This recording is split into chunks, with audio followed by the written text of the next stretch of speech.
Well, we went out there in a flat to go to Suez. I was with, eventually ended up with 19 an LAD, that's a light aid detachment remit. There was only 8 of us, 8 or 9 of us. And we were attached to the Brigade HQ of 19 Infantry Brigade, which was part of the 3rd Div. And the 19 Infantry Brigade was what they call put on a standby, like they used to call it, I think the Crescent Brigade or something, to which we'd had yellow fever jabs in case we had to go somewhere else, you see. Anyway, as it happened, we were on a big scheme down round Thetford, Norfolk, and over to Aldershot, called Surprise Packet of all things.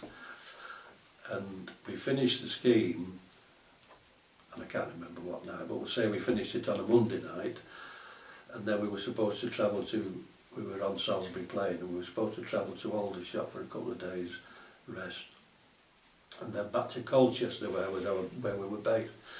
Anyway, what happened, we, the LAD that is, we were in a little area in the grounds of Aylesbury Hotel, Aylesbury, just on the edge of Salisbury Plain.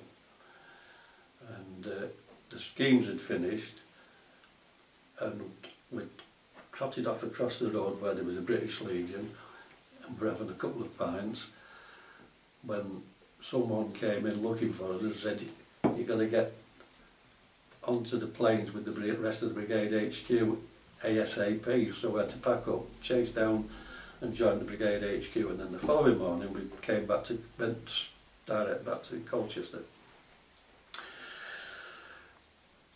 And then a week later we flew out from Lynham in Wiltshire to Casa Benito Airport in Tripoli, on the outskirts of Tripoli, which was then Tripolitania, or part of Libya, but it's went under Tripolitania. And we were based, the LAD, we were based in the basement of this big barracks.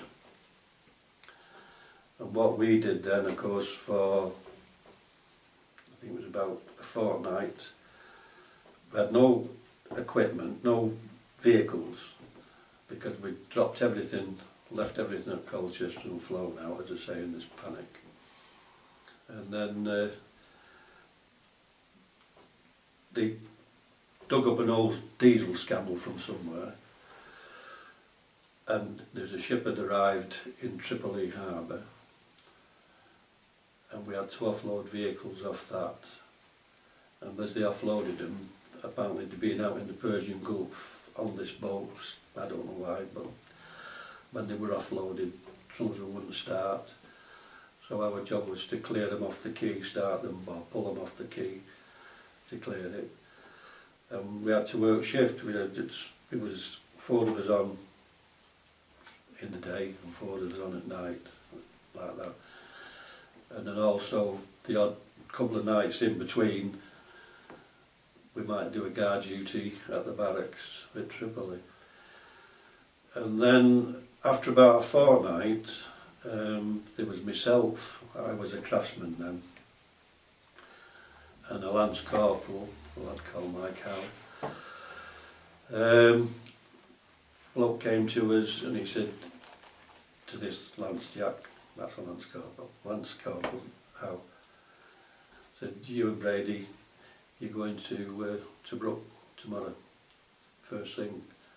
So the following morning we reported, we were checked to Casa Benito Airport, and we flew out to El Adam, which is on the outskirts of Tobruk. And we were put on what they call an Attack HQ, which was about 20 bodies, I think, perhaps 40. And they had vehicles, and again, the vehicles were in bad shape. So Mike and I, he was a VM, the same as me, or a mechanic, we worked on them in the day to do what we could with them. And every night, in case we got called out, because we were expected at that time to go and invade Alexandria by road.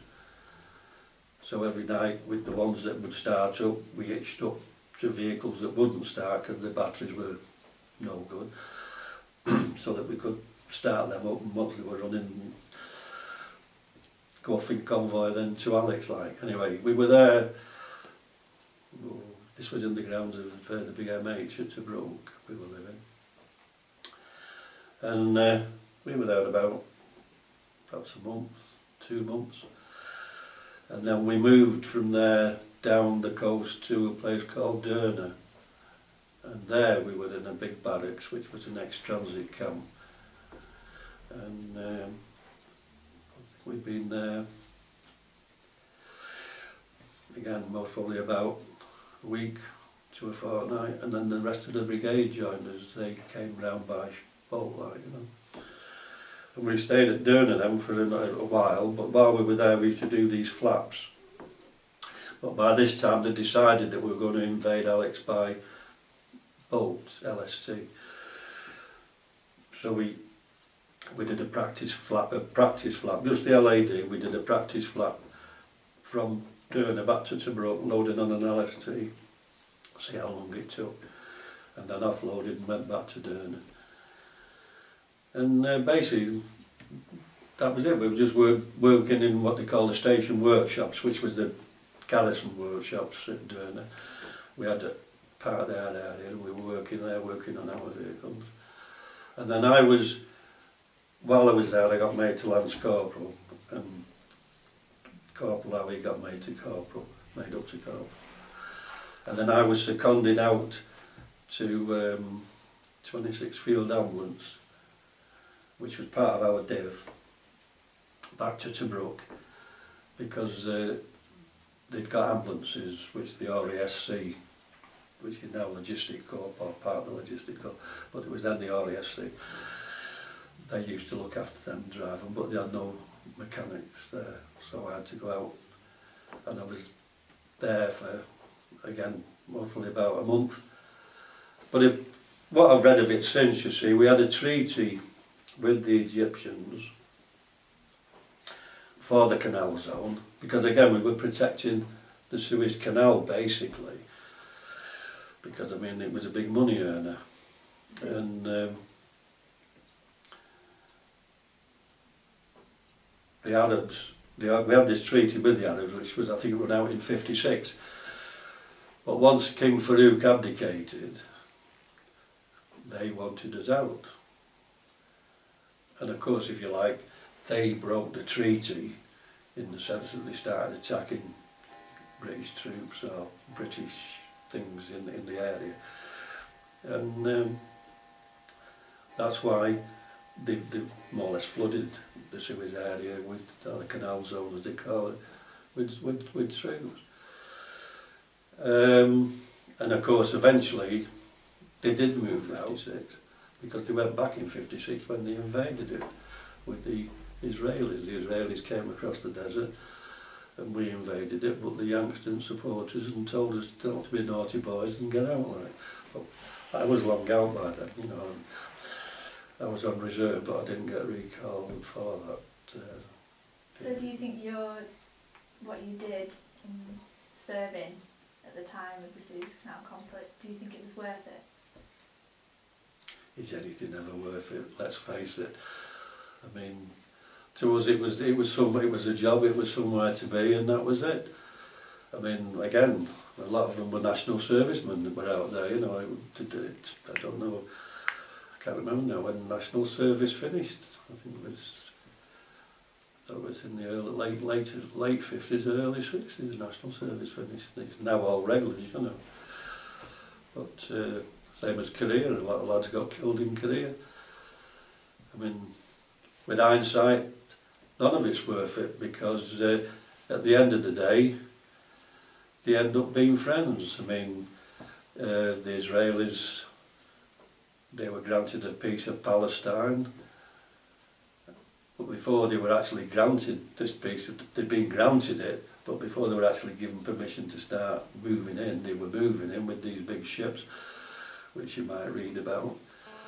And there was blokes out there. Then of course they were arming themselves and they attacked the British troops who were out there as a protector, if you like, They even hung 3 British sergeants.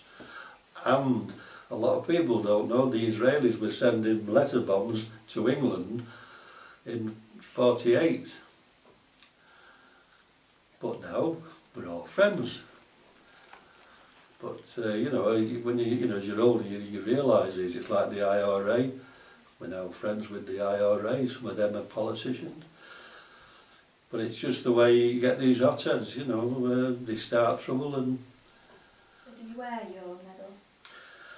I wear it when we go to a guard of honour to a funeral, which I'm in the Remy Association, and I wear it when I go to the Cenotaph at Manchester on November the 11th, the Sunday near November the 11th, Armistice Day. Other than that, I never wear